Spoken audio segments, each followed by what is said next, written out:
রাজনৈতিক পাশা পাল্টে যাওয়ার পর সাতক্ষীরা পাসপোর্ট অফিসে অস্বাভাবিক ভিড়। ভোররাত থেকে দেখা যায় বিপুল জনসমাগম। এ নিয়ে আরো জানাতে সরাসরি যুক্ত হচ্ছেন সহকর্মী শরীফুল্লাহ কায়সার সুমন। সুমন, কয়টা নাগাদ অফিস খুলবে? হঠাৎ এই ভিড়ের কারণ কি? ইশিকা, দাঁড়িয়ে আছি সাতক্ষীরা শহরের যে প্রাণকেন্দ্রে অবস্থিত সাতক্ষীরা পাসপোর্ট অফিস। এখানেই পাসপোর্ট অফিসের সামনে, পাসপোর্ট অফিস কিন্তু এখনো না খুললেও এখানে কিন্তু হাজার হাজার মানুষের ভিড়। আপনাকে বলে রাখা দরকার যে 5 তারিখের পর থেকে কিন্তু এই অস্বাভাবিক ভিড় লক্ষ্য করা গিয়েছে। এখানকার পাসপোর্ট অফিসের মানুষরা এই পাসপোর্টের কার্যক্রম করতে কিন্তু অনেকটা হিমশিম খাচ্ছে। ইতিমধ্যে কিন্তু এখানকার উপপরিচালককে স্থানান্তরিত করা হয়েছে। এর মধ্যেই এখানে স্বল্প জনবল দিয়েই কিন্তু এই হাজার হাজার মানুষকে কিন্তু, মানুষের সেবাকে কিন্তু নিশ্চিত করার চেষ্টা করা হচ্ছে। আমি একটু দেখানোর চেষ্টা করছি। আজকে সারা রাত কিন্তু এই মানুষ অনেক কষ্ট করে সেই ভোরবেলাতেই কিন্তু এই ভিড় লক্ষ্য করা গেছে। হাজার হাজার মানুষ এখানে প্রচন্ড গরমের মধ্যে এই কষ্টটি পাচ্ছে। তাদের কিন্তু এই প্রাণসায়ের খালপাড়ের এবং রাস্তার পাশে পাসপোর্ট অফিসের সামনে এই মানুষদের কিন্তু এতটুকু বসার ব্যবস্থাও নেই। এখানে কিন্তু রোগীও রয়েছে, নারী, পুরুষ, শিশু, বৃদ্ধ। প্রচন্ড ভিড়ের মধ্যে মানুষ কিন্তু অস্বাভাবিক এই ভিড়ে কিন্তু মানুষ কষ্ট পাচ্ছে। তারা আসলে এখানে প্রয়োজনে লোকবল বৃদ্ধি এবং সেবা বৃদ্ধির জন্য তারা দাবি জানাচ্ছে।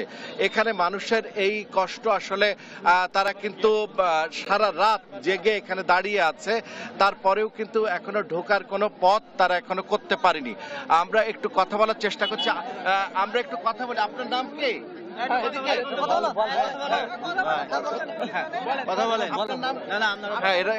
আপনার নাম কি? কার্তিক মন্ডল। কার্তিক।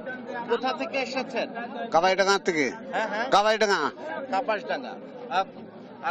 একটু আরেকটু কথা, আপনার নাম কি? স্বর্ণা পান্ডে। হ্যাঁ, স্বর্ণা পান্ডে। কোথা থেকে এসেছেন? কালীগঞ্জ। আচ্ছা, এখানে মানুষ কথা বলবার মতো অবকাশটুকুও পাচ্ছে না।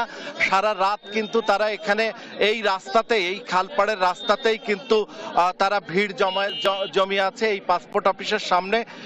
এবং এই পরিস্থিতিটি কিন্তু 5 তারিখের পর থেকে লক্ষ্য করা গিয়েছে, যেখানে আসলে মানুষের সেবা দেওয়ার কথা হচ্ছে 300 জনের মতো প্রতিদিন দিয়ে থাকেন যে লোকবল, সে অনুযায়ী 300 জনের মতো সেবা দেওয়ার ব্যবস্থা থাকলেও এখানে কিন্তু এখন প্রতিদিন 600-650 মতো মানুষকে সেবা দিতে পারছে। এই চিত্রটি আসলে একটি মানে এই কয়েকদিন ধরে এই অবস্থাটি সৃষ্টি হয়েছে।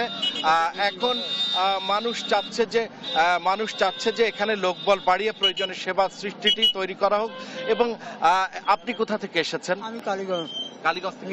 এখন এত ভিড়ের মধ্যে এখন কেন এসেছেন? এত ভিড় জানি না, আমি জানি না। আচ্ছা, এতদিন জানতেন না যে পাসপোর্ট করতে হবে। আচ্ছা, এই পরিস্থিতিটি আসলে এই টানা কয়েকদিন ধরেই কিন্তু লক্ষ্য করা গিয়েছে। ইশিকা, এই ছিল এখানকার পরিস্থিতির সর্বশেষ।